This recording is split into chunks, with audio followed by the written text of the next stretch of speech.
இன்னைக்கு ஒரு பாடல் கத்தரையே நீ பாடு சக்கரையே வராது. சின்னவங்கள்லேருந்து பெரியவங்க வரைக்கும் இன்னைக்கு எல்லா ஈவெண்ட்ஸ்லையுமே ஒரு மிகப்பெரிய வைபாக இருக்கக்கூடிய ஒரு பாடல்.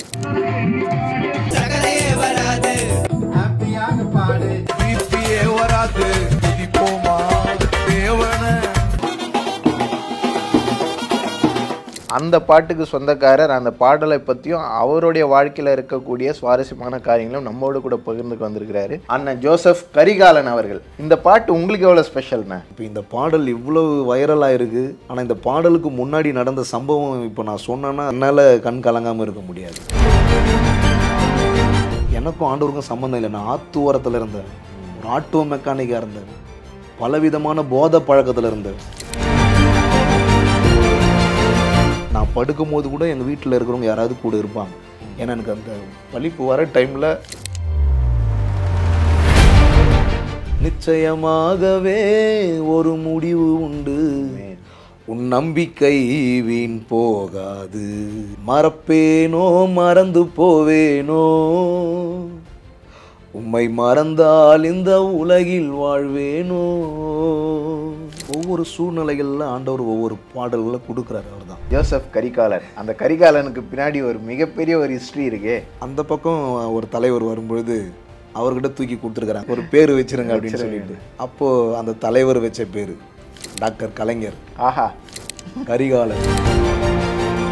கத்தரையே நீ பாடு சர்க்கரையே வராது, கத்தரையே நீ பாடு சர்க்கரையே வராது, ஹாப்பியாக பாடு.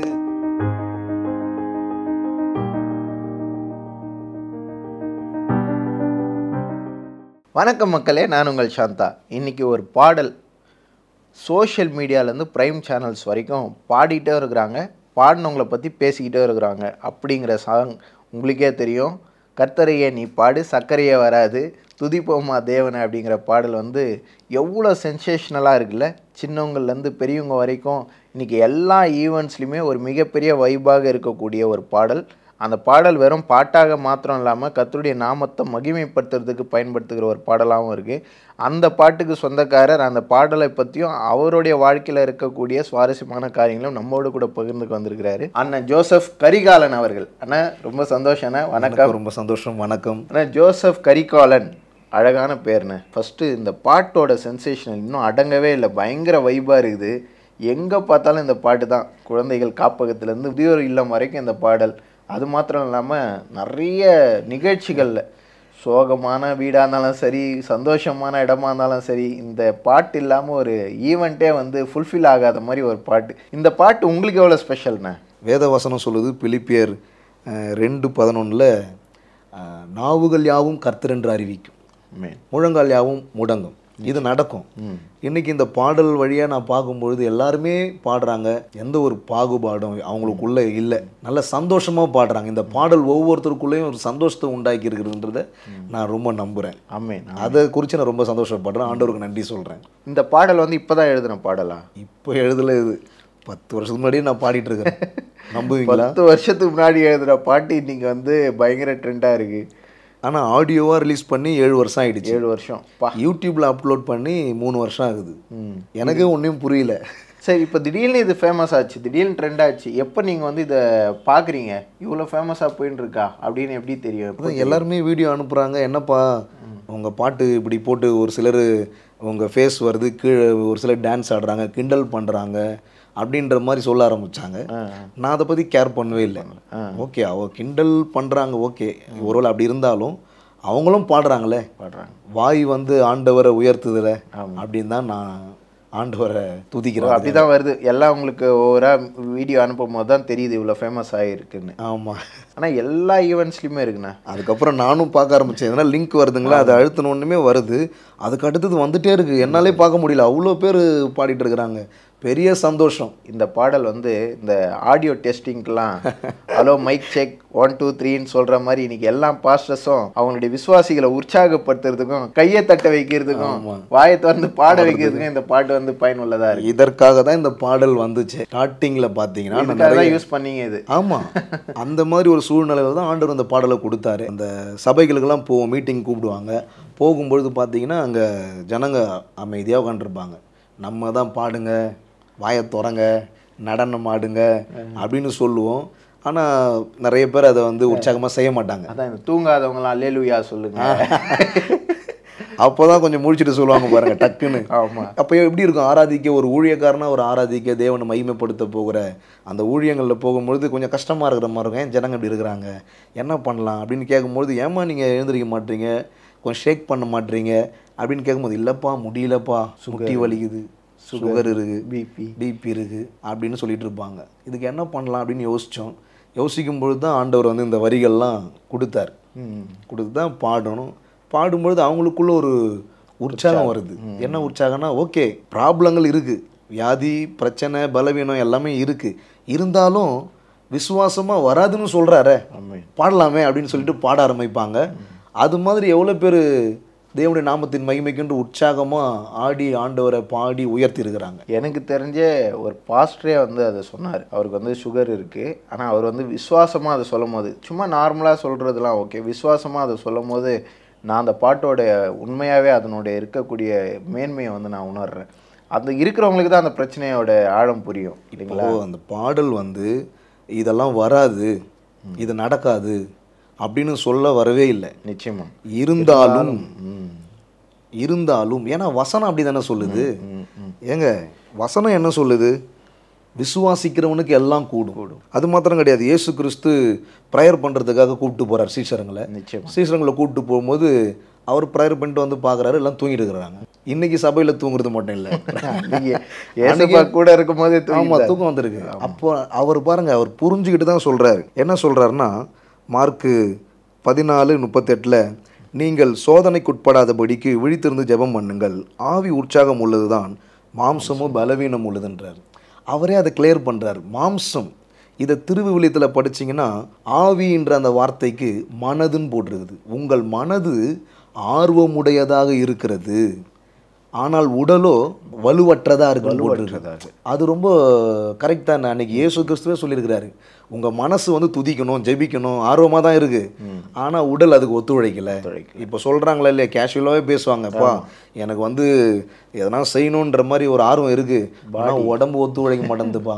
இப்போ இந்த பாடல் மூலமாக என்ன நான் கற்றுக்கிட்டேன்னா, மனது ஆரோக்கியமாக இருக்கணும். இந்த பாட்டு பாடும் போதே அது எந்த சூழல் இருந்தாலும் அந்த இடத்தையே மாற்றிடுது. இந்த பாட்டில் அப்படி ஒரு ஆண்டவர் வந்து அப்படி ஒரு உற்சாகத்தின் ஆவியை வந்து இந்த பாடம், அவங்களுக்குள்ள ஒரு பலவீனம் இருந்தாலும் மனதுக்குள்ள உண்மையாகவே கர்த்தரை பாடினா வராதுன்னா ஏற்கனவே வந்தவங்க இப்போ வந்துருச்சே அப்படின்றவங்க என்ன பண்ணுவாங்க? விசுவாசமானது நம்பப்படுவர்களின் உறுதியும் காணப்படாதவைகளின் நிச்சயம். ஒரு சுகத்தை நீங்க பார்க்கல, ஆனா அதுல ஒரு நிச்சயம் இருக்கணும். இல்லாதவைகளை இருக்கிறவள் போல அழைக்கிற தேவனுடைய பிள்ளைங்க நாம. அப்ப எது இல்லையோ அதை நம்ம அழைக்கணும். அப்படிதான் நீதிமொழிகளில் கூட நம்ம பார்க்குறோம், ஜீவனும் மரணமும் நாவின் அதிகாரத்தில் இருக்குது. இப்போ இதை பற்றி என்ன சொல்ல முடியும்? அப்போ வாயில் வந்து எனக்கு சுகர் இருக்குது, பிபி இருக்குது, பிரச்சனை இருக்குது, இப்படியெல்லாம் இருக்குது தான், இதில் வந்து மாற்று கருத்தே இல்லை. ஏன்னா இயேசு சொல்கிறார் மனது உற்சாகமாக இருக்குதுன்னு சொல்ல வர்றாரு. இப்போ மனது என்ன பண்ணணும்? உற்சாகமாக இருக்கணும். நம்ம வியாதியை நினச்சிட்டு பிரச்சனை நினச்சிட்டு இருந்தால் அது வந்து மேற்கொள்ள முடியாது. ஆனால் இந்த பாட்டு உண்மையாகவே வந்து நம்ம பாடும் போது அவங்களுக்கு உற்சாகம் ஆக்குது, எல்லாமே பலன் அடைகிறாங்க. இன்றைக்கி எல்லா இடங்களையும் அதை பார்க்க முடியுது. இந்த பாடல் வந்து உங்களுக்கும் நிறைய இப்போ வந்து ஒரு பிளாட்ஃபார்ம்ஸ் க்ரியேட் பண்ணுது. ஐயா, இது மூலமாக நீங்கள் போயிட்டு கத்துறதை இப்போவே பாருங்கள், ஒரு நிமிஷத்தில் எத்தனை வசனங்களை வந்து இந்த பாட்டுக்கு பின்னாடி இருக்கக்கூடிய காரியங்களை சொல்கிறீங்க. இதை வந்து உங்களுக்கு பின்னாடி இருக்கக்கூடிய அந்த இவாஞ்சலிஸ்ட் ஜோசப் கரிகாலன் அப்படிங்கிறதுக்கு வந்து உங்களுடைய ஊழியத்தை இவாஞ்சலிசம் பண்ண வைக்கிறதுக்கு உதவியாக இருக்குது. நிறைய நீங்கள் வந்து செக்குலர் மீடியாஸ்லேயும் வந்து இதை பற்றி பேசிகிட்டு இருக்கிறீங்க, ஆண்டவரை பற்றி. அதுக்கு வந்து இந்த பாட்டு வந்து ரொம்ப உங்களுக்கு வந்து ஹெல்ப்ஃபுல்லாக இருக்குது. இந்த பாட்டுக்கு பின்னாடி ஏதாவது ஒரு நெகட்டிவான கமெண்ட் ஏதாவது வந்திருக்கா உங்களுக்கு? இந்த அதுவும் பண்ணுறாங்க, ஆனால் எனக்கு அது பெருசாக தெரியல. அதை பார்க்கும் போது எப்படி, என்ன மாதிரி ஃபீல் ஆகும்? எந்த கமெண்ட் வந்து உங்களை எப்படியும் தோணுதா மக்களுக்கு அப்படின்ற மாதிரி? இது வந்து விசுவாசிக்கிறவர்களால் நடக்கும் அடையாளங்கள்னு சொல்லியிருக்கிறார் ஆண்டவர். இன்னொன்று பார்த்தீங்கன்னா, சில இடங்களில் ஸ்திரீயே உன் விசுவாசம் பெரியதுன்றார், உன் விசுவாசம் சொல்கிறார். அப்போ இன்னொரு இடத்துல பார்த்தீங்கன்னா விசுவாசம் பகிர்ந்தளிக்கப்படுகிறதுன்னு போட்டிருக்கு. அப்போஸ்தலர்கள் அந்த நாட்களில் இயேசு கிறிஸ்துவ இடத்துல எங்களுடைய விசுவாசத்தை வர்த்திக்க பண்ணுங்க அப்படி சொல்கிறாங்க. இப்படியெல்லாம் இருக்குது. யாரெல்லாம் விசுவாசிக்கிறார்களோ அவங்க வந்து இந்த விசுவாசமே மனதில் உண்டாகணும். ஏன்னா மனம்தான் ஆர்வமுடையதாக இருக்குது. இயேசுவே சொல்கிறாரு, நான் அதை தான் கோட் பண்ணுறேன். சரி, சரீரம் பலவீனமாக இருக்கிற ஒன்று தான். இப்போ என்ன நீங்கள் பார்க்குறீங்க, எனக்கு வந்து எந்த பலவீனமும் இல்லைன்னு நீங்கள் நினச்சிட்டு இருக்கிறீங்களா? இருக்குதுன்னா என்னது? இப்போ இந்த பாடல் இவ்வளவு வைரலாக இருக்குது. ஆனால் இந்த பாடலுக்கு முன்னாடி நடந்த சம்பவம் இப்போ நான் சொன்னேன்னா அது எவ்வளோ பெரிய, எனக்கு என்னால் கண் கலங்காமல் இருக்க முடியாது. இந்த பாடல் வந்து இவ்வளோ ஃபேமஸாக இருக்குது. இந்த பாட்டுக்கு பின்னாடி வந்து ஒரு பெரிய ஒரு நிகழ்வு இருக்குது. ஆமாம், 2024 டிசம்பர் அந்த லாஸ்ட்டில் ஒரு திருச்சபையில் என்னை கூப்பிட்டுருந்தாங்க. அங்கே 12 மணி நேரம் துதி ஆராதனை. அந்த இடத்துல தான் போய் இந்த பாடல் பாடுறேன். எப்பவுமே நாங்கள் பாடுவோம். அங்கே போய் பாடும்பொழுது அங்கே உள்ள ஜனங்கள்லாம் உற்சாகமாக பாடி ஆராதிக்கிறாங்க. அங்கே இசை வாசித்த அந்த தம்பிங்க தான் என்ன பண்ணுறாங்க, இதை எடுத்து யூடியூப்பில் போடுறாங்க. இது எப்போ நடக்குது? 2024 டிசம்பரில் நடக்குது. அதுக்கப்புறம் ஜனவரி, பிப்ரவரி மாதம் நாங்கள் வந்து வீட்டில் வந்து பாருங்கள் அப்படின்னு ஒரு மீட்டிங் நடத்திட்டுருக்குறோம். அதனுடைய ஆண்டு விழான்னு சொல்லிட்டு வெளியில் வச்சோம், சாட்சியும் பாடலும் சொல்லிட்டு. பிப்ரவரி 14 அந்த டேட்டில் வச்சுருந்தோம். அந்த டேட்டில் வச்சு நிறைய பேர் வந்தாங்க, நல்லா சுவிசேஷத்தை அறிவித்தோம், எல்லாம் பாடலாம் பாடி தேவநாமத்தை மையப்படுத்தணும். அது பிப்ரவரி 14 அதுக்கப்புறம் பார்த்தீங்கன்னா பிப்ரவரி 23 காலையில் ஒரு திருச்சபைக்கு நான் அழைக்கப்பட்டிருந்தேன். அங்கே போகணும். மாலையில் வந்து நான் சித்தூர் போகணும். அப்படி இருந்துச்சு. அப்போது நான் பிஸியாக இருக்குது. ஆமாம், அந்த பிப்ரவரி 28 வரல எனக்கு மீட்டிங் இருக்குது. அப்போது நான் அந்த மீட்டிங் போகிறதுக்காக அன்னைக்கு ஞாயிற்றுக்கிழமை 23 பிப்ரவரி போகும்பொழுது பார்த்தீங்கன்னா, அப்போ நான் 2 வீலரில் தான் போகிறேன். போகும்பொழுது ரோடு தோண்டி வச்சுருக்கிறாங்க. பைக்கு ஸ்கிட் ஆகி கீழே விழுந்து அவ்வளோ அடி. ஆக்சிடெண்ட். சின்ன வயசுலேருந்து எனக்கு அப்படிப்பட்ட ஒரு பெரிய ஆபத்து பிரச்சனை இந்த மாதிரி ஒரு ஆக்சிடெண்ட்லாம் எனக்கு நடந்ததே கிடையாது. ஆனால் அவ்வளோ பெரிய ஆக்சிடெண்ட்டு. என்ன பண்ணுறதுனே தெரியல, எனக்கு சுயநினைவே இல்லை. எப்போ நடக்குது இது? பிப்ரவரி. இந்த பாடல் வந்து டிசம்பர் மாதம் தான் நான் ஒரு சபையில் பாடி அந்த பாடல் தான் யூடியூப்பில் போட்டு அவங்க ட்ரெண்டிங் ஆயிடுச்சு. ஆனால் அதுக்கு இடையில் பார்த்தீங்கன்னா இவ்வளோ பெரிய சம்பவம் நடக்குது. இப்போ நீங்கள் இதெல்லாம் பார்த்தே இருக்க முடியாது, அப்படிப்பட்ட ஒரு நிகழ்வு நடக்குது. அவ்வளோ பெரிய ஆக்சிடென்ட் பிரதர். அதுதான் அவ்வளோ பெரிய ஆக்சிடென்ட். முகத்தில் ஃபுல்லாக அடி. மூக்கு கீழே வெட்டிக்கிட்டு மூக்கை தூக்குனா உள்ளே இருக்கிற எலும்பெல்லாம் தெரியும். அந்த மாதிரி தவடை உடஞ்சிருச்சு, மூக்கு தண்டு உடஞ்சிருச்சு, காதுலேருந்து ரத்தம் வந்திருக்குது. ஹெல்மெட் போட்டிருக்கிறேன், ஹெல்மெட் ஒன்றும் ஆகலை, வண்டிக்கும் ஒன்றும் ஆகலை, ஃபோனுக்கும் ஒன்றும் ஆகலை. எனக்கு முகத்தில் அவ்வளோ அடி. கையில் ஃப்ராக்சர், 2 கையிலையும் முட்டியில் ஃப்ராக்சர். அந்த அளவுக்கு அடி. எப்படி தான் இது நடந்துச்சுன்னு எனக்கு சுயநினைவே இல்லை. ஆம்புலன்ஸில் கூப்பிட்டு போயிருக்கிறாங்க. ஸ்டான்லி ஹாஸ்பிட்டலில் கூப்பிட்டு போய் 23 மதியம் நடந்த அந்த சம்பவம் அவ்வளோ ஈவினிங் வரலும் வீட்டில் அதுக்கப்புறம் கேள்விப்பட்டு தெரிஞ்சு வந்து பார்த்துட்டு என்னாச்சு ஏதாச்சுன்னு ரொம்ப எல்லாருமே சத்தம் போட்டு அழுதுட்டு இருந்திருக்கிறாங்க.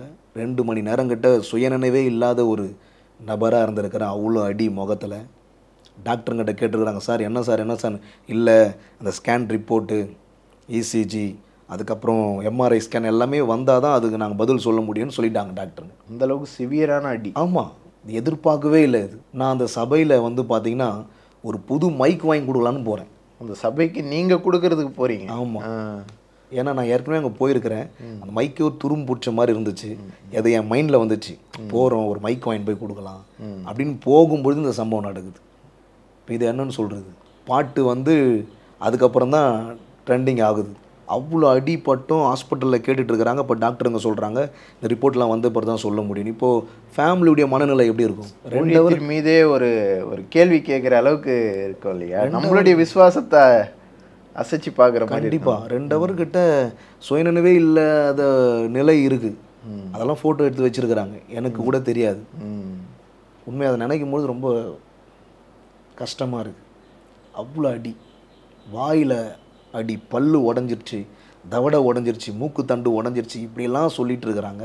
அதுக்கப்புறம் அன்றைக்கி மாலையில் பார்த்தீங்கன்னா டாக்டருங்க ரிசல்ட்டு சொல்கிறாங்க. காதலெல்லாம் ரத்தம் வந்திருக்கு பிரதர். இதெல்லாம் நான் கேள்விப்பட்டிருக்கிறேன். சில பேர் காதில் ரத்தம் வந்தால் அடிப்பட்டால் என்ன ஆகும் அப்படின்லாம். இது என்னன்னு சொல்கிறது, இதை நான் நினச்சே பார்க்கல. ஏன்னா தொடர்ந்து மீட்டிங் போயிட்டு இருந்தேன். அதில் தான் பிப்ரவரி மாதம் எனக்கு போகும்பொழுது இப்படி ஒரு சம்பவம் நடந்துச்சு. என்ன பண்ணுறதுன்னு தெரியல. அப்புறம் டாக்டருங்க வந்து சொல்லியிருக்கிறாங்க. சொல்லும்பொழுது அவங்க ரிப்போர்ட்லாம் பார்த்துட்டு, என்ன இவ்வளோ அடிபட்டிருக்கு, நாங்கள் வந்து அவருக்கு தவடை உடஞ்சிருக்கோம், மூக்கு தண்டு உடஞ்சிருக்கோம், கண்டிப்பாக ஃப்ராக்சர் நடந்திருக்கோன்னு பார்த்தா ஒன்றுமே இல்லை, அந்த ரிப்போர்ட்டில் ஒரு ஃபேக்சரும் கிடையாது. அதனால் நீங்கள் வந்து இப்போ கூட கூப்பிட்டு போகலான்ற மாதிரி டாக்டரே சொல்லக்கூடிய அளவுக்கு ஒரு அற்புதத்தை ஆண்டவர் செஞ்சார். ஏன்னா நான் போனது ஊழியத்துக்கு கொடுக்கறதுக்கு போகிறோம். நான் ஏற்கனவே போதை பழக்கத்தில் இருந்தவன், கெட்டவனாக இருந்தவன். எப்படியாவது தேவ நாமத்தை மகிமைப்படுத்தணும்னு சொல்லிட்டு மனம் திரும்பி இன்றைக்கு இப்படிலாம் ஊழியத்துக்கு போகும்பொழுது அந்த நேரத்தில் இப்படிப்பட்ட ஒரு சூழ்நிலை, அதுவும் இந்த வருஷத்தில் இப்படி நடந்ததை நீங்கள் இப்போ எப்படி யோசிக்கிறீங்க? நாங்கள் இன்றைக்கி வந்து இந்த பாடல் பார்க்குறோம், உங்களை பார்க்குறோம். ஆனால் உங்களுக்கு மட்டும் தெரிஞ்ச, கர்த்தருக்கு மட்டும் தெரிஞ்ச, உங்கள் குடும்பத்துக்கு மட்டும் தெரிஞ்ச இவ்வளோ பெரிய ஒரு இது ஸ்டார்டிங்லேருந்து எனக்கு ஏதோ ஒரு வகையில் இந்த ஆண்டவராகி இயேசு கிறிஸ்துவை எப்போ விசுவாசிக்க ஆரம்பித்தோனோ அதை தான் பவுல் சொல்கிறாரு, கிருபையினாலே விசுவாசத்தை கொண்டு ரட்சிக்கப்பட்டீர்கள். ரட்சிப்பே விசுவாசத்தின் அடிப்படையில் தான் வருது. தேவன் ஒருத்தர் இருக்கிறாரு அப்படின்னு நம்பும் பொழுது தான் அந்த ரட்சிப்பு உண்டாகுது. அந்த ரட்சிப்பு என்னால் கிடையாது, தேவனால் உண்டாகுது. அதனால தான் தேவனால் உண்டான ஈவு. இப்போ துவக்க காலங்கள்லேருந்து எனக்கு கொஞ்சம் விசுவாசிக்கணும். ஏன்னா வேத வசனங்கள்லாம் அப்படி தான் படிக்க ஆரம்பிச்சிருக்கிறோம். கெட்ட வார்த்தை ஒன்றும் உங்கள் வாயிலிருந்து புறப்பட வேண்டாம், பக்தி விருத்திக்கு ஏதுவான நல்ல வார்த்தை இருந்தால் அதையே பேசுங்க. இப்போ இந்த பாடல் பார்த்தீங்கன்னா பக்தி விருத்தி தான். இதில் வந்து வசனம் இல்லை அப்படின்ற மாதிரிலாம் ஒரு சிலர் சொல்கிறாங்க. வசனத்தையே பாடுறது வேற, வசனத்தின் அடிப்படையில் பாடுறது வேற. இல்லை, இவ்வளோ பெரிய மேன்மையை கர்த்தர் உங்களுக்காக ஆயத்தம் பண்ணி வச்சிருக்கிறார்ல முன்னாடியே. டிசம்பரே இது வந்து நம்ம பாடியாச்சு. இதுக்கப்புறம் நடக்கிற ஒரு காரியத்துக்கு அப்புறம் தான் இவ்வளோ பெரிய ஒரு ஃபேம் கிரியேட் ஆகுது. ஆண்டவர் வந்து பிரசித்திப்படுத்துறாரு உங்கள் பேரை.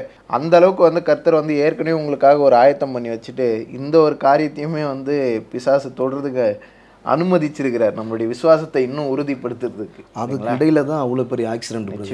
ஆனால் வசனம் சொல்லுது, ஆபத்தில் நான் அவனோடு இருந்து. ஆபத்து வராதுன்னு சொல்ல முடியுங்களா? சொல்லவே முடியாது. மருத்துவம் இல்லைன்னு சொல்ல முடியுமா? சொல்ல முடியாது. தரப்பான்னா சக்கரை வராதா? எங்க விசுவாச அறிக்கைன்னா என்ன? இப்படி தான் ஆண்டவர் என்ன மோல்டு பண்ணியிருக்கிறாரு, இப்படி தான் அவரை என்னை பார்க்க வச்சிருக்கிறாரு. நான் ஆண்டவர் அப்படி தான் பார்க்குறேன். என்ன பெரிய பணக்காரன் கிடையாது, நான் ஒரு பாஸ்டர் குடும்பத்திலேருந்து வந்தவன் கிடையாது. இன்றைக்கி ஒரு பாஸ்டர் குடும்பத்தில் இருந்து வந்தால் எங்கள் அப்பாலாம் பேசியிருப்பார். நிச்சயமாக நிறைய பேர் தெரிஞ்சிருப்பாங்க, நிறைய பேர் குரல் கொடுத்துருப்பாங்க, பேசியிருப்பாங்க. கரெக்டு. எனக்கும் ஆண்டவருக்கும் சம்மந்தம் இல்லை. நான் ஆத்துவாரத்தில் இருந்தவன், ஒரு ஆட்டோ மெக்கானிக்காக இருந்தவன். ஆமாம். பலவிதமான போதை பழக்கத்தில் இருந்தவன். அந்த போதை பழக்கத்தில் 3 நாள் செத்தவனை போல் இருந்தவன். அந்த செத்தவனை போல் இருந்த நிலையிலிருந்து அதுக்கப்புறம் பார்த்தீங்கன்னா வலிப்பு வியாதியில் அவஸ்தைப்பட்டவன். வலிப்பு வியாதி ஒவ்வொரு நாளும் பயமாக இருக்கும். வலிப்பு வரும், நாக்கு கடிச்சிக்குவேன், உதட்டை கடிச்சிக்குவேன், முகத்தை தேய்ச்சிக்குவேன். இது எதனால? போதையினால போதை பழக்கத்தினால வந்த ஒரு பிரச்சனை. அப்படிப்பட்ட பிரச்சனை இருந்தேன் துவக்க நாட்களில். ஆண்டவராக இயேசு கிறிஸ்துவை தெரியாது, இருந்தாலும் அவருடைய அன்பை ருசி பார்க்குற அந்த டைமில் அதுக்கப்புறம் தான் இன்னும் அதிகமாக ஆண்டவரை விசுவாசிக்க முடிஞ்சுது. அந்த வலிப்பு வியாதி இதெல்லாம் யாருக்குன்னா தெரியுமா? பவுல் சொல்கிறாருங்க, பலவீனத்தில் அவருடைய பலன் பூர்ணமாக விளங்குன்றாமே. இப்போ பவுல் என்ன சொல்கிறார்? பலவீனம் இருக்குன்னு சொல்கிறார். இப்போ பலவீனம் இருந்தாலும் மனது பாருங்கள், பவுலுடைய மனது, அவர் என்னை பலப்படுத்துவார். அப்போது தேவனுடைய பிள்ளைகள் எல்லாம் இப்படி தான் விசுவாசிக்கணும், விசுவாச வார்த்தைகளை அறிக்கை பண்ணணும். சொல்கிறதுல என்ன இட போகிறோம்? ஆண்டவர் செய்வார், அவர் அற்புதங்களை செய்வார். அந்த வலிப்பு வியாதியில் அவஸ்தைப்பட்டிருந்தவன் 3 நாள் செத்தவனை போல் இருந்தேன். அதிகமான போதை மாத்திரை போட்டு அந்த வலிப்பு வியாதியிலேருந்து ரெக்கவரி ஆகிறது கஷ்டம். ஏன்னா டாக்டருங்கிட்ட கூட்டின்னு போய் செக் பண்ணாங்க. செக் பண்ண பிறகு அவங்க சொல்லிட்டாங்க, வாழ்நாள் முழுவதும் நீங்கள் மாத்திரை போடணும், இந்த வலிப்புக்காக. ஆமாம், ட்ரீட்மெண்ட். நான் தவறான போதை பழக்கத்தில் இருந்ததுனால இப்போ உடம்பு கெட்டு போச்சு. இன்னைக்கு கூட நிறைய பேர் போதை பழக்கத்தில் அவஸ்தைப்படுறாங்க. நிறைய வாலிப பிள்ளைங்க போதை பழக்கத்தில் இருக்கிறாங்க. இதை பார்க்குற ஒருவேளை இந்த பிள்ளைங்கள்லாம் ஒருவேளை பார்ப்பார்களானால் உண்மையாகவே அவங்கெல்லாம் வந்து அதுலேருந்து வெளியே வரணும். அவங்களெல்லாம் குறித்து ஆண்டவர் ஒரு சித்தம் வச்சிருக்கிறார். நிச்சயமா. வாலிபனே, உன் வாலிப பிரயாயத்தில் சிருஷ்டிகரை நினை, உன்னை படைச்சவர் நினைப்பா. அதை நினைக்காம இன்னைக்கு நிறைய போதையை நினச்சிட்டு இருக்கிறான். போதையை நினச்சி அவனுக்கான பாதையிலேருந்து விலகி போகிறான், செத்து போகிறான். என் கூட இருந்த ஃப்ரெண்ட்ஸுங்கெல்லாம் ஒரு சிலர் இன்னைக்கு இல்லை, செத்து போயிட்டான் அந்த போதை பழக்கத்தில். எங்கள் வீட்டுக்கு பக்கத்தில் ஆறு இருக்கிறதுனால அந்த ஆற்றுக்குள்ளே பார்த்தீங்கன்னா ஒரு வீடு, முள் மரத்துக்குள்ளே ஒரு வீடு மாதிரி கட்டி அதில் தான் இந்த மாதிரி போதை பழக்கத்தை நான் செஞ்சிட்ருப்போம், யாருக்கும் தெரியாது. அது மாதிரி ஒருத்தன் செஞ்சிட்ருக்கிறான். செஞ்சுட்டு அந்த ஆறு தண்ணிக்கிட்ட அவன் இன்ஜெக்ஷன் போட்டு அப்படியே தண்ணியில் விழுந்து மூச்சு திணறி யாருமே அவனை பார்க்கல. அதுக்கப்புறம் தான் கேள்விப்படுறோம் செத்து போயிட்டான். இப்படி நிறைய சம்பவங்கள் இருக்குது. அப்படி தான் நானும் ஆயிருக்கணும். 3 நாள் செத்தவனை போல் இருந்தேன். அப்போ அந்த ஸ்டார்டிங்லேயே ஆண்டவர் அவர் கிருபையினால் 4வது நாள் எழுந்திரிக்க கர்த்தர் உதவி செஞ்சார். ஏதோ ஒரு வகையில் எனக்காக ஜெபம் பண்ணிடுறாங்க, எழுந்திரிக்க உதவி செஞ்சார். அதுக்கப்புறம் தான் இந்த ஃபிக்ஸு வந்து எனக்கு உடம்பு நரம்பு தளர்ச்சியாகி ஃபிக்ஸு ஆட்கொண்டு கெட்ட பழக்கத்தில் இருந்து எனக்கு அந்த ஃபிக்ஸு வியாதியிலேருந்து அதுக்கப்புறம் வீட்டில் கூப்பிட்டு போய் செக் பண்ணாங்க. செக் பண்ண பிறகு ஜிஹெச் ஹாஸ்பிட்டலில் சொல்லிட்டாங்க, நீங்கள் வந்து உங்களுக்கு நரம்பு தளர்ச்சி ஆகிட்டுருக்கு, அதனால் வாழ்நாள் முழுவதும் மாத்திரை போடணும். ஃபிக்ஸுக்கு வந்து வாழ்நாள் முழுவதும் மாத்திரை, ஏன்னா ஃபிக்ஸு வந்து க்யூர் ஆகாது அப்படி தான் நான் கேள்விப்பட்டேன். ஒவ்வொரு விதத்தில் இருக்குது ஃபிக்ஸு, அதில் ஒவ்வொரு விதம் இருக்குது. அதனால் வந்து அது க்யூர் ஆகாது, ஃபிக்ஸு குறையிறதுக்கு தான் டேப்லெட் கொடுக்குறாங்க. அதுபோல் தான் எனக்கும் என்ன பண்ணிட்டாங்க, நீங்கள் வாழ்நாள் முழுசும் மாத்திரை போடணும், நாங்கள் இப்போ உங்களுக்கு ஒரு 5 வருஷம் மாத்திரை எழுதி கொடுக்குறோம். அதை வந்து ஒரு வாரத்துக்கு 2 தடவை 2 வாரத்துக்கு ஒரு தடவை வந்து வாங்கிட்டு போகணும் ஹாஸ்பிட்டலில், ஜிஹெச் ஹாஸ்பிட்டலில். நான் போய் க்யூவில் நிற்பேன். அந்த ஜிஹெச் ஹாஸ்பிட்டலில் நான் தப்பாக போட்ட போதை மாத்திரை, போதை பழக்கம், போதை டானிக் இதெல்லாம் ஃப்ரெண்ட்ஸுங்க எங்கேருந்து வாங்கிட்டு வரானுன்னு தெரியாது. ஃப்ரெண்ட்ஸும் கூட போகும்போது ஒரு ஜாலியாக செஞ்சு அது நடுவில் எங்கள் அப்பாவும் இறந்து போயிட்டார். எங்கள் அப்பா ஒரு ஆட்டோ டிரைவர், அவரு குடிப்பார், எங்கள் தாத்தாவும் குடிப்பாங்க, 2 பேருமே குடிப்பாங்க. இதெல்லாம் பார்த்து வளர்ற நான் எப்படி வளர்ந்துருப்பேன்? நிச்சயமாக இந்த சமூகத்தில் இன்றைக்கி அநேக அப்படிப்பட்ட காரியங்கள் இருக்குது. இன்றைக்கி அது தவறுன்னே நமக்கு தெரியாதே, தெரியல. ஒரு ஜாலியாக எடுத்துக்கிறோம். அதில் சில பேர் அது ஒரு பந்தாவாக நினச்சிக்கிறாங்க. இல்லை, உடம்பு வந்து கஷ்டமானா குடும்பத்தில் இருக்கிறவங்க தான் கஷ்டப்படுவாங்க. இப்போ இந்த டைமில் உங்களுக்கு கல்யாணம் ஆயிடுச்சிங்களா? இல்லை, இந்த வலிப்பு வியாதி இந்த போதையில் இருக்கும்போது அப்போல்லாம் எனக்கு திருமணம் ஆகலை.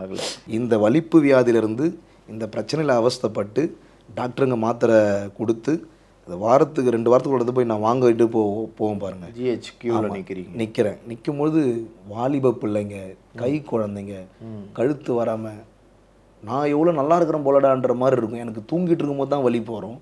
சில பேர் நரம்பெல்லாம் தொங்கி போய் அந்த மாத்திரைக்காக நிற்பான். ஓ, அதுக்காக தானே அந்த கியூவே, அந்த மாத்திரைக்காக தான் பார்த்து நான் ரொம்ப கஷ்டப்பட்டுருக்கேன். அப்பா, இது ஏன் சொல்கிறேன்னா, இதை நீங்கள் பார்க்கும்பொழுதே தெரியும் இந்த இதில் எவ்வளோ பாதிப்பு இருக்குது. நிச்சயமாக. எங்கள் அப்பா குடிச்சிட்டு ஒரு திருமணத்துக்கு போய் கீழே விழுந்து தலையில் அடிபட்டு அவர் வந்து இந்த பக்கம் இந்த ஓடு எடுத்துட்டாங்க, எலும்பு எடுத்து ஆப்ரேஷன் பண்ணி, ஏன்னா உள்ள பிளட்டு வந்து இதுவாகிட்டு இருக்கு அப்படின்னு சொல்லிட்டு உடனே அவருக்கு ஆப்ரேஷன் பண்ணணும்னு சொல்லிட்டு ஆப்ரேஷன் பண்ணி 1.5 மாதம் நான் ஜிஹெச் ஹாஸ்பிட்டலில் எங்கள் அப்பாவை பார்த்துட்டு இருந்தேன்.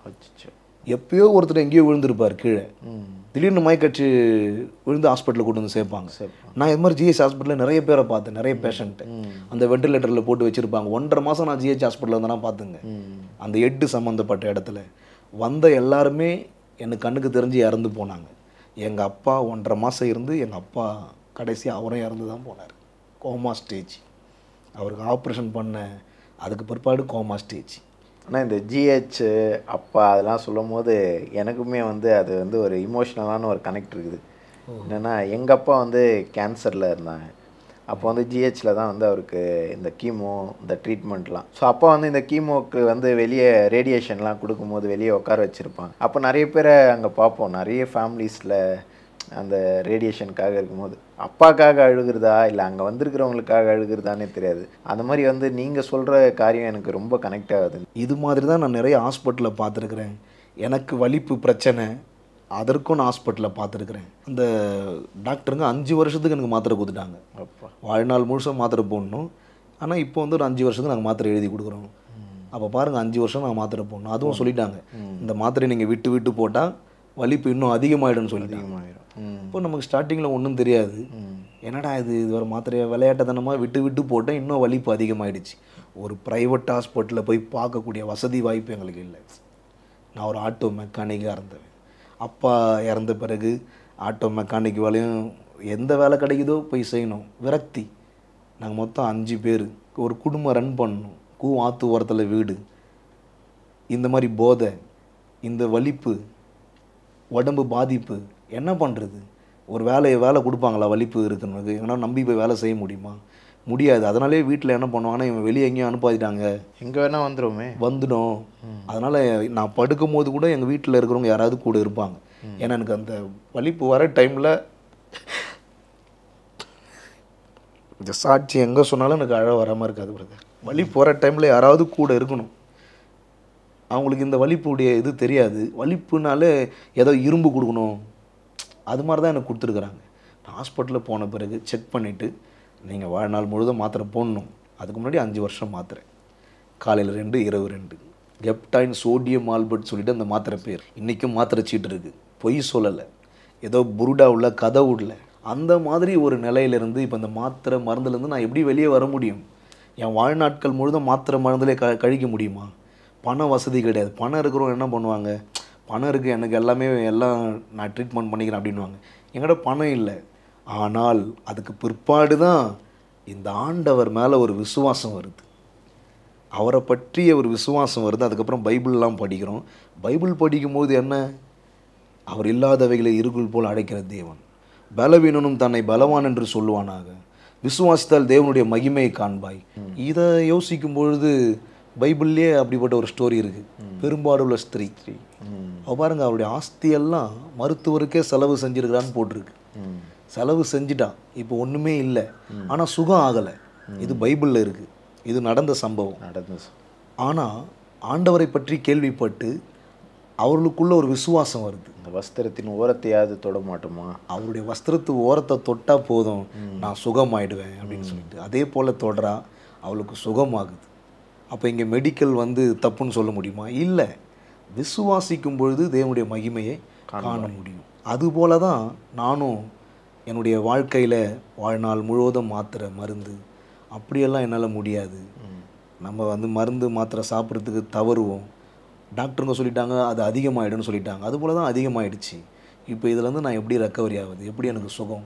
ஆனால் சுகம் தேவை, படுத்துட்டு இருக்கும்போதெல்லாம் ஃபிக்ஸ் வந்துடும். ஆனால் அதுதான் இப்போ இவ்வளோ பெரிய விசுவாசம் வைக்கிற அளவுக்கு நீங்கள் எப்படி இந்த விஷயத்தை கேள்விப்படுறீங்க? இப்போது அந்த பெரும்பாடுள்ள ஸ்திரீயோட இதில் பார்க்கும் போதே அவள் கேள்விப்பட்டிருந்தாள்லாம் இருக்கும். ஆமாம், அந்த மாதிரி நீங்கள் எந்த காரியத்தில் வந்து கேள்விப்பட்டிருக்கீங்க? அதுக்கப்புறம் நான் பைபிள் படிக்க ஆரம்பித்தேன். அந்த வசனங்கள்லாம் பார்க்கும்பொழுது என்ன சொல்கிறது, டிஃப்ரெண்ட்டாக இருக்குது. இது ஆண்டவரே என் கூட பேசுகிற மாதிரி நான் உணர்ந்தேன். பலவீனனும் தன்னை பலவான் என்று சொல்லுவானாங்க. என்னடா இது, அப்போ நான் பலவீனன்னு சொல்லக்கூடாது, பலவான் சொல்லணும். அதுதான் ஆண்டவரை நம்புறதுக்கு அடையாளம். அவர் தழும்புகளால் குணமானீர்கள். ஓகே, அப்போ நான் குணமாயிட்டேன். இப்படியெல்லாம் நான் என்ன பண்ணேன், எனக்குள்ள விசுவாசம் வந்து கன்ஃபெஷன் பண்ணுறீங்க. ஆமாம், அறிக்கையிடுறேன். ஓகே, இப்போ ஓகே, இவ்வளோ பெரிய ஸ்ட்ராங்காக பைபிள் படிக்கிறீங்க எல்லாம் வருது. ஆனால் அந்த பழைய நட்புகளும் நம்மளை தொடரும்ல. ஆமாம், பழைய வாழ்க்கையை நம்மளை ஈர்க்கும்ல. அதுலேருந்து எப்படி உங்களால் வந்து அதை ஈர்த்தாலும் அவங்க ஓகே இப்போ அவன் அந்த மாதிரிலாம் இல்லைடா, அப்படி ப்ரேயர் மீட்டிங்கெல்லாம் போகிறான் அப்படின்ற மாதிரி இருக்குது. இப்போ எனக்கு வந்து இந்த பைபிள் படிக்கும்போது இந்த வார்த்தைகள் எல்லாம் விசுவாசித்து எனக்கு அடிக்கடி அறிக்கை செய்யக்கூடியவனாக நான் மாறிட்டேன். மாத்திரை மருந்து நான் எடுத்துகிட்டு தான் இருக்கிறேன், டாக்டருங்க சொன்னதை நான் செஞ்சுட்டு தான் இருக்கிறேன். ஆனாலும் பலவீனனும் தன்னை பலவான் என்று சொல்லுவானாக அந்த வார்த்தை, அவர் இல்லாதவைகளை இருக்கிறது போல் அழைக்கிற தேவன். அப்போ நான் எனக்கு என்ன இல்லையோ அதை தான் நான் அழைக்கணும்னு தெரிஞ்சுக்கிட்டேன். விசுவாசத்தில் ஜீவனும் மரணமும் ஆவின் அதிகாரத்தில் இருக்குதுன்றதை படித்தேன். அப்போது என்னுடைய வாயிலிருந்து வரக்கூடிய வார்த்தை விசுவாச வார்த்தையாக இருக்கணும் அப்படின்றதுனால நான் என்ன பண்ணேன், அடிக்கடி நான் சுகமாயிட்டேன், வலிப்பு வியாதி எனக்கு இல்லை அப்படின்னு நான் சொல்ல ஆரம்பிச்சிட்டேன். சொல்லிக்கிட்டே இருப்பேன், கொஞ்சம் நல்ல வலிப்பு வரும். ஏன்னா மாத்திரை மருந்து சாப்பிட்டு தான் இருக்கிறேன். ஆனால் இந்த வார்த்தைகளை நான் யூஸ் பண்ணிகிட்டே இருக்கிறேன், பயன்படுத்துகிறீங்க. ஆமாம், விசுவாசமாக அறிக்கை பண்ணிகிட்டே இருக்கிறேன். இப்படி அறிக்கை பண்ண கர்த்தருடைய கிருபையால் இன்றைக்கு வலிப்பு வியாதி இல்லாதவனாக, மாத்திரை மருந்து இல்லாதவனாக, பரிபூரண சுகத்தை கர்த்தர் கொடுத்து இன்றைக்கு உங்கள் முன்னாடி என்னை நிற்க வச்சிருக்கிறார். அப்போது நான் எப்படி பாட முடியும்? என் வாயிலிருந்து வருகிற பாடலெல்லாம் நான் ஏதோ பெரிய பாடகர்லாம் கிடையாது. என் குடும்பத்தில் நான் தான் இந்த ஊழியத்தை செய்யக்கூடியவனாக இருக்கிறேன். இதுதான் ஃபஸ்ட்டு. முதல் விசுவாசியம் நீங்கள் தான், முதல் ஊழியக்காரன் நீங்கள். ஆமாம், மற்றபடி சொல்கிற மாதிரி இல்லை எதுவும். அப்போ நான் என்ன பண்ணுவேன், ஆண்டவரை விசுவாசித்து சுகத்தை பெற்றாச்சு.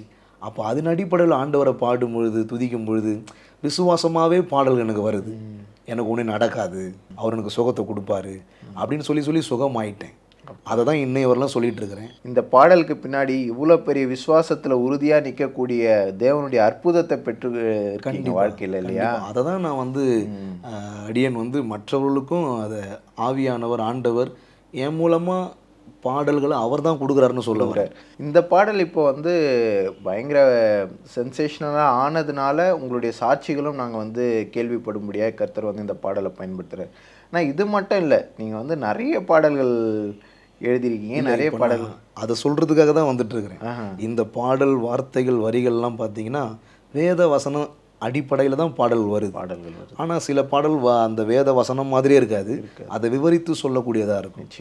நிச்சயமாக அந்த ஆரம்ப காலத்தில் வந்த பாடல்கள் இன்றைய வரைக்கும் பாடுற பாடல் எல்லாமே விசுவாசத்தின் அடிப்படையில் தான் இருக்கும். ஃபஸ்ட்டு வால்யூமில் பார்த்தீங்கன்னா நிச்சயமாகவே ஒரு முடிவு உண்டு, உன் நம்பிக்கை வீண் போகாது, நிச்சயமாகவே நிச்சயமாகவே நிச்சயமாகவே ஒரு முடிவு உண்டு, உன் நம்பிக்கை வீண் போகாது. இப்படி ஆரம்ப காலத்தில் ஆண்டவர் பாடலை கொடுத்தாரு. இதன் அடிப்படையில் தான் ஒவ்வொரு பாடல்களும் இன்றைக்கு கர்த்தரையே நீ பாடு சர்க்கரையே வராது அப்படின்னு சொல்லக்கூடிய வகையில் சொல்கிறோன்னு சொன்னால் மருத்துவம் நமக்கு தேவையில்லைன்னு சொல்ல வரல. மருத்துவ சேவை நாட்டுக்கு தேவை, அதில் மாற்று கருத்தே இல்லை. ஆனாலும் ஆண்டவராக இயேசு கிறிஸ்து சொன்னார் பாருங்க, உங்கள் மனது ஆர்வம் உடையது தான், மனதை ஆர்வமாக வச்சிங்க, விசுவாசமாக வச்சிங்க.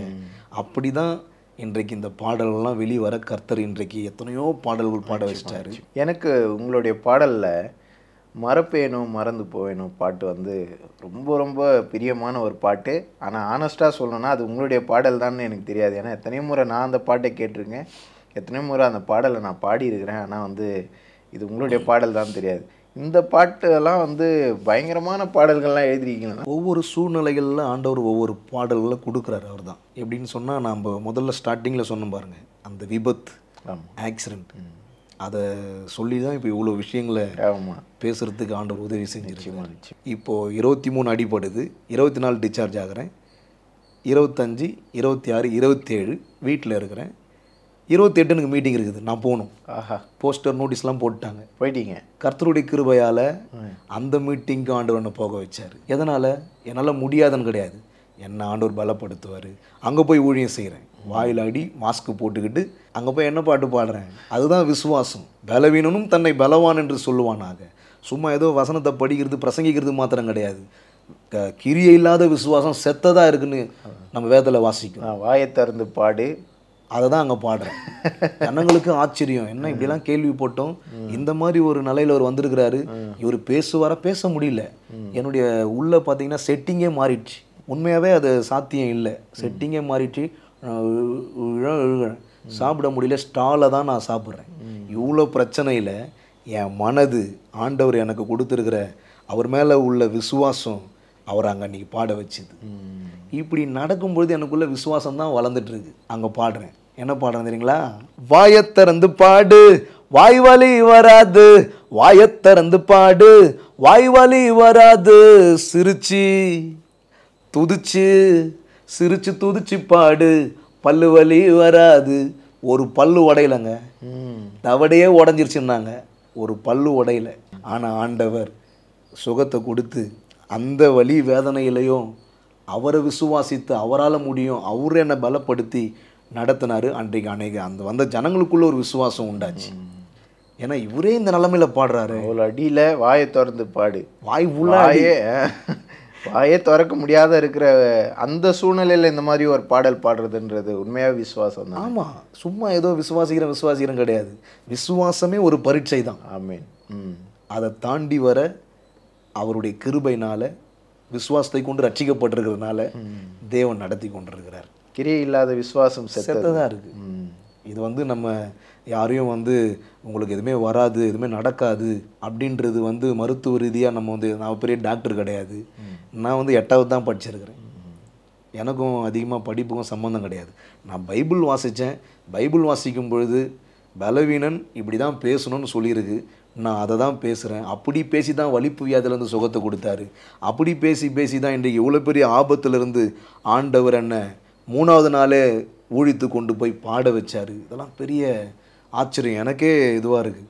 வீட்டில் எல்லாம் போவானா? நாங்கள் இல்லை, நான் போவேன், ஆக்ஷனில் தான் காமிக்கிறேன். அங்கே 28ஆம் மைக்கை பிடிச்சி பாடும்போது தான் அவங்க வீட்டில் கூட வந்தாங்க, அவங்க கண்ணீரோடு இருக்கிறாங்க. இருந்தாலும் ஆண்டவர் கிருபையாக நடத்தினார். நிச்சயமாக.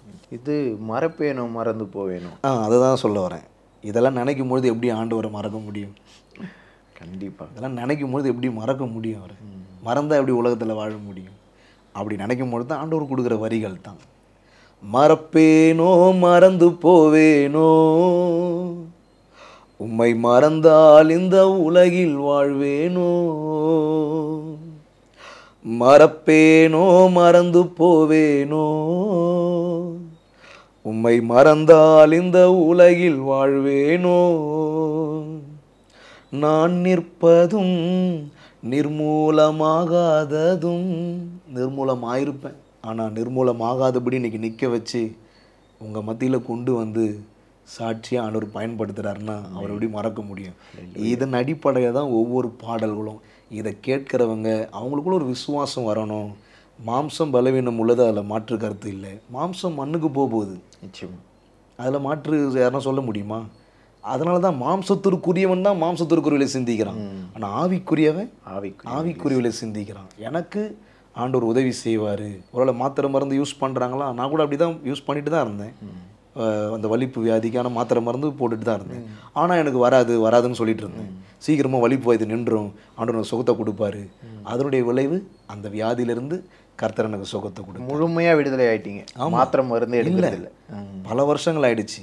கர்த்தருடைய இப்படி சொல்ல பாட அதன் அடிப்படையில் வந்த பாடல் தான். கர்த்தரையே நீ பாடு, சர்க்கரையே வராது.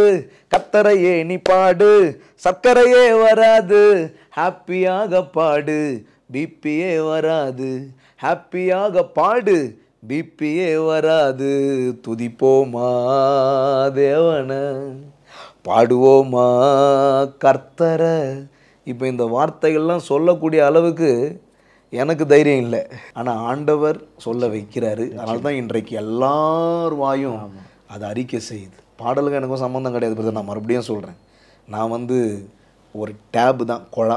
டேப்லேருந்து தண்ணி வரல, டேங்க்லேருந்து தான் தண்ணி வருது. ஆமென். அதுதான் காடு.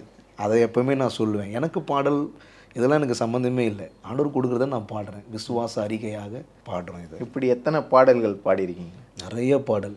எவ்வளோ பாடல்கள் இருக்குது? இன்னும் நூற்றுக்கணக்கான பாடல் இருக்குது. ஒவ்வொரு பாடல்களும் தேவன் ஏற்ற நேரத்தில் உதவி செய்யும் பொழுது அவைகள் வெளிவர கர்த்தரே உதவி செய்கிறார். நிறைய பாடல் பெண்டிங்கில் இருக்குது. நீங்களும் அதுக்காக ப்ரேயர் பண்ணீங்க. நாங்கள் ப்ரேயர் பண்ணுறதை விட ரெக்கார்டிங்லேயே சொல்கிறோம். கண்டிப்பாக உங்களுடைய எல்லா பாடல்களும் நீங்கள் விருப்பப்பட்டீங்கன்னா வீடியோவாக பண்ணுறதுக்கு ஆதாரம் ஊழியங்கள் ரெடிண்ணே. கர்த்தருக்கே மகிமை. ரொம்ப சந்தோஷம். தேவனே இதை செஞ்சுருக்கிறான்னு நான் விசுவாசிக்கிறேன். எங்கள் எல்லாருக்குமே பாருங்கள், ஒரு பாடல் தான். அந்த மறப்பேனோ மறந்து போவேனோ கூட நான் சொன்ன மாதிரி உங்கள் பாடல் தானே எனக்கு தெரியாது. இந்த பாடல் உங்களுக்கு ஒரு விசிட்டிங் கார்டாக, எனக்கு தெரியாதவங்களுக்குலாம் சொல்கிறேன். உங்களை தெரிஞ்சவங்க எவ்வளோ பேர், லட்சக்கணக்கான பேர் இருக்காங்க. எங்களுக்கெல்லாம் கர்த்தர் கொண்டு வந்து சேர்த்துக்கிற ஒரு விசிட்டிங் கார்டு அந்த பாடல் அமைஞ்சிருக்கு. இன்றைக்கி பார்த்தீங்கன்னா நீங்கள் கிட்டத்தட்ட நூற்றுக்கணக்கான பாடல் இப்போது புதுசாக வெளிவரக்கூடிய பாடலே விசுவாசமாக 100 பாட்டுக்கு மேலே போட்டிருக்கிறோம். 100 பாடல்கள் இந்த பாட்டு புத்தகத்திலேயே, வெளிவந்த புத்தகத்திலேயே 100கணக்கான பாடல்கள் இருக்குன்னா, இன்னும் வெளிவராத பாடல்கள் நிறைய இருக்கான். அப்போ கர்த்தர் உங்களை உண்மையாகவே சொன்ன மாதிரி கர்த்தர் உங்கள் மூலமாக நிறைய இடங்களில் மகிமைப்பட்டு தான் இருக்கார். என்ன மாதிரி ஊழியங்கள்லாம் பண்ணுறோம்? எல்லா தரப்பட்ட மக்களுக்கும் பாடல் வழியாக சுவிசேஷம் போய் சேரணும், ஆண்டவரை பற்றிய அந்த அன்பு வழங்கணும். வாலிப பிள்ளைங்களுக்காக பாடல், படிக்கிற பிள்ளைங்களுக்காக பாடல். ஏன்னா எத்தனை பிள்ளைங்க நான் கேள்விப்பட்ட நியூஸ்லாம் பார்த்துருக்குறேன், எக்ஸாமில் ஃபெயில் ஆகிட்டோம் அப்படின்னு சொல்லிட்டு தற்கொலை பண்ணிக்கலாம் போயிருக்கு. அது மாதிரி இருக்கிற பிள்ளைங்கள்லாம் இந்த பாடலை கேட்டு தைரியமாக இருக்கணுன்றதுக்காக ஒரு பாடல் பாடியிருக்கிறேன். தோல்வி கண்டு அஞ்சாதே மாணவனே, தோற்று போவதில்லை நீ மாணவியே. தோல்வி கண்டு அஞ்சாதே மாணவனே, தோற்று போவதில்லை நீ மாணவியே. வெற்றி உனது பக்கமே, வேண்டாம் மனதில் துக்கமே. அவ்வளோ அருமையாக இருக்கும் அது ஸ்டூடெண்ட்டுக்காக இதெல்லாம் பாடியிருக்கிறோம். அது மாத்திரம் கிடையாது, எப்போ பார்த்தாலும் வாட்ஸ்அப், ஃபேஸ்புக் அப்படின்னு சொல்லிட்டு டைம் வேஸ்ட் பண்ணிட்டு இருக்கிறாங்க பாருங்கள். அதை பார்க்கக்கூடாதுன்னு இல்லை, டைம் வேஸ்ட் பண்ணிட்டு இருப்பாங்க பார்த்துட்டு. ஆமாம், பிரயோஜனம் பார்க்குறது வேறு. அதை நினைக்கும் பொழுது ஆண்டவர் அதுக்காகவும் ஒரு பாடல் கொடுத்தார், வாலிப பிள்ளைங்களுக்காக.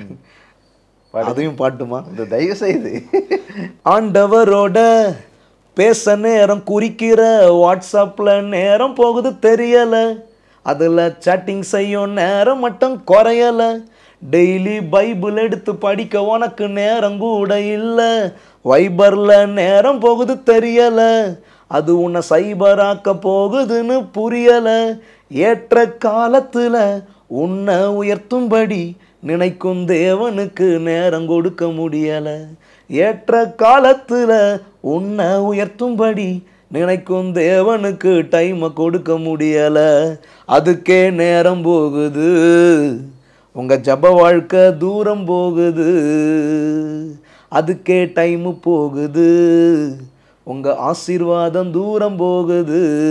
அதனால் WhatsApp, Facebook, email, Gmail, internet அதை கொஞ்சம் ஓரங்கட்டு தம்பி, நீ ஓரங்கட்டு. WhatsApp, Facebook, email, Gmail, internet அதை கொஞ்சம் ஓரங்கட்டு தங்கச்சி, ஓரங்கட்டு. கொஞ்சம் ஓரங்கட்டுங்க, நிறைய இருக்குல்ல அப்படின்ற மாதிரி அவங்களுக்கு ஒரு உற்சாகத்தை கொடுக்கணும். டைம் அதுலேயே போகக்கூடாது. இப்படி போதை பழக்கத்தில் இருக்கிறவங்களுக்கு குடி பழக்கம். எங்கள் அப்பாலாம் குடிச்சு அவர் இறந்து போயிட்டார். அவர் ஆட்டோ ஓடிட்டு இருக்கும்போதே குடிப்பார். சொந்த ஆட்டோ வச்சுருந்தீங்க. நீங்கள் ஆட்டோன்னு சொன்னோன்னே எனக்கு ஒரு ஞாபகம் வருது. நீங்கள் வந்து ஆட்டோ மெக்கானிக்காக இருந்தீங்க. ஆமாம், ஆட்டோ மெக்கானிக்காக இருந்து பல சாதனைகள்லாம் படிச்சிருக்கிறீங்களே. ஆட்டோ மெக்கானிக்காக பாட்டு புத்தகம் மட்டும் இல்லை, இந்த பாட்டு புத்தகத்தில் மட்டும் இவரோட பேர் வரல, செய்தித்தாள்கள்லேயே நிறைய இடங்கள்ல வந்து அண்ணனுடைய முகம் வந்திருக்கு. அதை பற்றி சொல்லுங்கண்ணே. இப்போ அந்த ஆட்டோ மெக்கானிக்காக இருக்கும்போது அந்த ஆட்டோ டிரைவருங்கெல்லாம் பார்த்தீங்கன்னா ஒயர் கட் ஆகிடுச்சு, கியர் ஒயர் கட் ஆகிடுச்சு அப்படின்னு சொல்லிட்டு என்ன பண்ணுவாங்க, நைட்டில் வந்து எழுப்புவாங்க, தூங்கிட்டு இருப்போம் எழுப்புவாங்க, ஒயர் கட் ஆகிடுச்சுப்போ வந்து மாற்றி கொடுப்பான்னு அப்படின்னு. இது மாதிரி அடிக்கடி நடக்கும்போது மெக்கானிக்னாக இருந்தாலும் ஒயர் கடை இருக்காது. இதுக்கு என்ன செய்யலாம் அப்படின்னு சொல்லிட்டு யோசிக்கும்போது அப்போவே ஆண்டவர் கொடுத்த ஞானம் தான். இது வந்து நம்ம டூ வீலர் மாதிரி காலில் ரெடி பண்ணணும். எப்படி டூ வீலரில் காலில் போடுறாங்க, ஆட்டோவில் போடுறதுக்கு அங்கே வசதி வாய்ப்பே கிடையாது. ரைட் ஹேண்ட் சைடில் பிரேக் வரும். என்ன பண்ண, சரி ஓகே லெஃப்ட்டில் நம்ம அதை ட்ரை பண்ணோம் அப்படின்னு சொல்லிட்டு அந்த மெட்டீரியல்லாம் முன்ன பின்ன அதுக்கான படிப்பு படித்தாலும் நான் கிடையாது.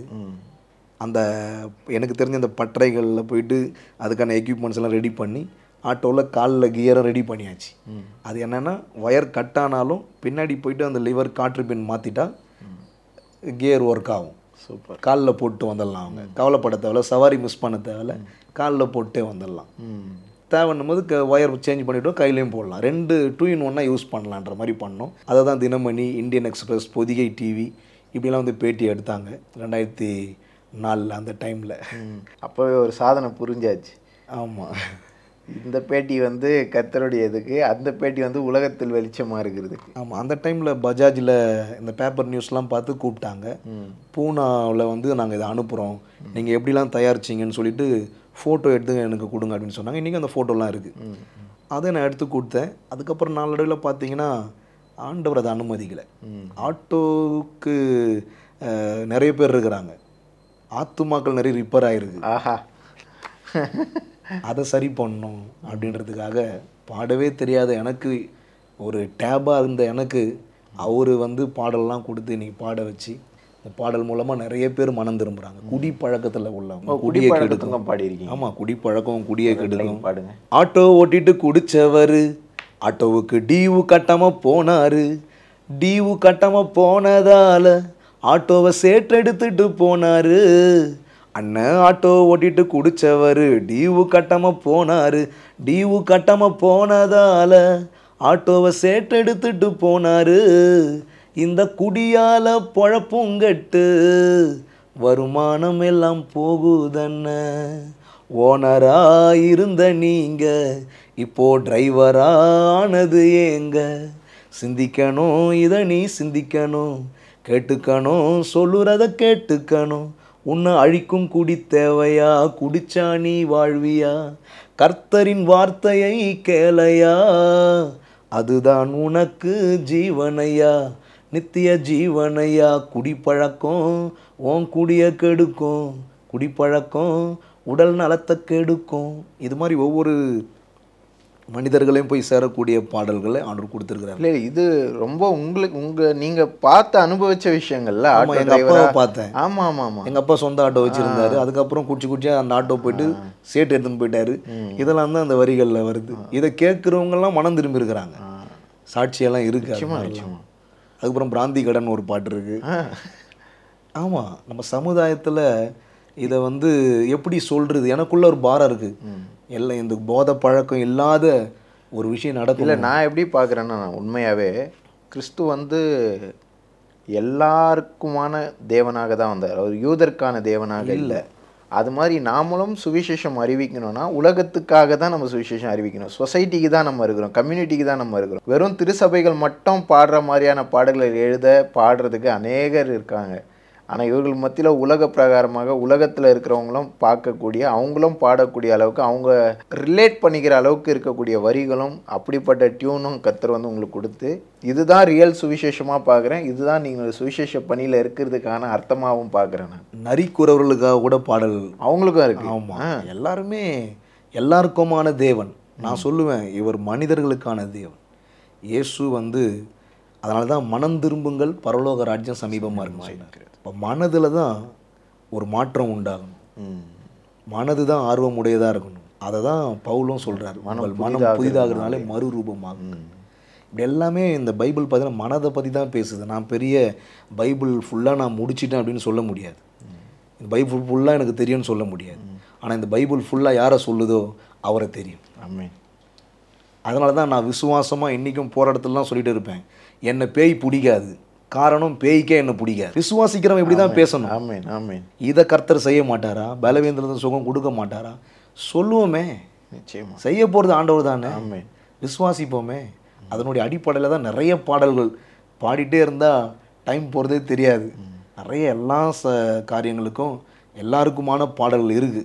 அதெல்லாம் விரைவில் வெளியே வரணும். இன்னொரு காரியம் கூட இருக்குல்ல, ஜோசப் கரிகாலன். அந்த கரிகாலனுக்கு பின்னாடி ஒரு மிகப்பெரிய ஒரு ஹிஸ்ட்ரி இருக்கே. ஆனால் சின்ன வயசில் வந்து குழந்தையாக இருக்கும்போது எங்கள் வீட்டுக்கிட்ட ஒரு தலைவர் அந்த பக்கம் பிரச்சாரத்துக்கு வரும்போது, ஓட்டு கேட்டு வரும்போது எங்கள் பாட்டி சொல்லியிருக்கிறாங்க, வீட்டில் எல்லாருமே சொல்லியிருக்கிறாங்க. எல்லோரும் ஒருத்தருக்கும் அவங்களுக்கு பிடிச்ச பேர் வச்சுருந்தாலும் அந்த பக்கம் ஒரு தலைவர் வரும்பொழுது அவர்கிட்ட தூக்கி கொடுத்துருக்குறாங்க. முதல்லாம் பார்த்தீங்கன்னா அந்த தலைவர்கள்லாம் வரும்போது குழந்தைங்களை தூக்கி கொடுத்துருவாங்க, ஃபோன் பண்ணுறாங்க, ஒரு பேர் வச்சுருங்க அப்படின்னு சொல்லிட்டு.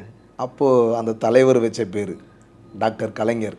ஆஹா, கரிகால சோழன், கரிகாலன் கட்டி வைத்த கல்லணை. அங்கெல்லாம் போய் பார்த்துருக்குறேன். அதனால் அந்த பேர் தான் வந்து தினத்தந்தியில் ஹெட்டிங்லேயே போட்டாங்க, புதுப்பேட்டையிலேருந்து கரிகாலன் அப்படின்னு சொல்லிட்டு. அதனால் அப்படி வழங்கிருச்சு. குழந்தையிலேருந்தே கர்த்தர் வந்து உங்களை வந்து இந்த ஃபேமில் வந்து வளர்த்துக்கிட்டே தான் இருக்கிறாருன்னு தெரியுது. எப்படின்னா, குழந்தையாக இருக்கும் போதே ஒரு உலகமே வியந்து பார்க்கக்கூடிய ஒரு அரசியல் தலைவர்கிட்ட போயிருக்கிறீங்க, அது ஹெட் நியூஸாக வருது. அப்புறம் உங்களுடைய கரியரில் நீங்கள் எடுக்கிற ஒரு முயற்சி பெரிய வெற்றி ஆகிட்டு அதுலேயும் நியூஸ் பேப்பரில் வரீங்க. இன்றைக்கி பாருங்கள், கர்த்தருக்காக ஒரு பாடலை பாடி அதுவுமே வந்து உலக மீடியாக்களில் வர அளவுக்கு கர்த்தர் வந்து உங்களை எங்கேயோ உலகத்துக்கு வெளிச்சமாகவே பயன்படுத்திட்டு இருக்கிறார். நான் ரொம்ப கூச்சஸ் பாவம், இதெல்லாம் நம்புகிற மாதிரியா இருக்குது. ரொம்ப கூச்சஸ் பாவம். உண்மையாகவே எனக்கு ஊழியங்கள், இந்த ஒரு ஊழியக்காரன் ஆகணும் அந்த விருப்பமே எனக்கு கிடையாது. ஏதோ மீட்டிங் போகிறோமா வரமா அப்படி தான் இருக்கணும், வேலைக்கு போகணும் வரணும் அப்படின்ற மாதிரி தான் என்னுடைய எண்ணங்கள் இருந்தது. ஆனால் இது அப்படியே மாறி நடக்குதுன்னா அது தேவ சித்தம். ஆனால் ரொம்ப ஆச்சரியமாக இருக்குது ரியலாகவே. என்னென்னா, போதை பழக்க வழக்கத்துக்கு அப்படிப்பட்ட சூழலில் தான் வளர்ந்தீங்க. ஒரு ஃபிக்ஸ் வியாதி, அதுலேருந்தும் கர்த்தர் வந்து விடுதலையை கொடுத்து இன்றைக்கி அநேக வாலிபர்கள், அநேக சின்னவங்கள்லேருந்து பெரியவங்க வரைக்கும் இன்றைக்கி உலக பிரகாரமாக இருக்கிறவங்களும் உங்களுடைய பாடல்களை பாடி கர்த்தரை மகிமைப்படுத்துகிற அளவுக்கு கர்த்தரை உங்களை வளமையாக பயன்படுத்துகிறாங்கிறது வந்து மிகப்பெரிய ஆச்சரியம்னா, இது மிகப்பெரிய உண்மையாகவே பார்த்தோன்னா மகிமை தான். ஆனால் இதெல்லாம் பார்க்கும்போது பயங்கர ஆச்சரியமாக இருக்குது. இன்றைக்கி உங்களுடைய குடும்பம் வந்து ரொம்ப அழகான ஒரு கிறிஸ்துவ குடும்பமாக கர்த்தர் வந்து கிறிஸ்துவுக்குள்ளாக ஒரு ஊழியக்கார குடும்பமாக நடத்திட்டு இருக்கிறாரு. உங்கள் ஃபேமிலி பற்றி சொல்லுங்கள். கிறிஸ்துவுக்குள்ள தேவனுடைய நாமத்தின் மகிமைக்கென்று அவர் நாமத்தை பாடி மகிமைப்படுத்தக்கூடிய ஒரு ஊழியக்காரனாக ஆண்டவர் நடத்திட்டு இருக்கிறாரு. மனைவி பிள்ளைங்க 2 பிள்ளைங்க இருக்கிறாங்க. கர்த்தர் கிருபையாக நடத்திட்டு இருக்காரு. சூப்பர்ண்ணே. உங்களுடைய தொடர்ந்து உங்களுடைய ஊழியங்கள் பாடல் மூலமாகவும் உங்களுடைய பிரசங்கம் மூலமாகவும் வந்து பாருங்கள் அப்படின்னு சொல்லி நீங்கள் நடத்துகிற மாதாந்திர கொடுகை அது. ஆமாங்க. அது மூலமாகவும் கர்த்தர் உங்களை இன்னுமாய் அநேக லட்சம் கோடிகளுக்கு பயன்படுத்தணும்னு சொல்லி எங்களுடைய குழு சார்பாக, எங்களுடைய ஊழியங்கள் சார்பாக வாழ்த்துறோன்னா ப்ரே பண்ணிக்கிறோம். Thank you, God bless you. உண்மையாகவே இப்போ நீங்கள் கூப்பிடும்பொழுது எனக்கு ரொம்ப சந்தோஷமாக இருந்துச்சு. அந்த டைட்டில் பார்த்தேன், ஆதாரம். தேவனே ஆதாரமாக இருக்கும்பொழுது அதில் இல்லை சேதாரம். அமேன். உண்மையாகவே பெரிய சந்தோஷம்.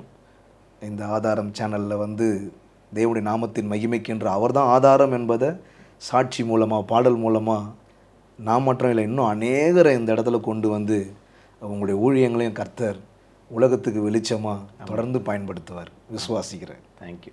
அநேகர் அதை பார்த்து பயன்பெறுங்க. God bless you. கடைசியாக அந்த பாடல் பாடி ஆனால் ப்ளீஸ் முடிச்சிடும். ஆமாம். கர்த்தரையே நீ பாடு சர்க்கரையே வராது, கர்த்தரையே நீ பாடு சர்க்கரையே வராது, ஹாப்பியாக பாடு பிபியே வராது, ஹாப்பியாக பாடு பிபியே வராது. துதிப்போமா தேவனை, பாடுவோமா கர்த்தரை, எல்லோரும் துதிப்போமா தேவனை, பாடுவோமா கர்த்தரை. God bless you, God bless you, God bless you. சூப்பர்ண்ணா, தேங்க்யூ ஸோ மச்ண்ணா.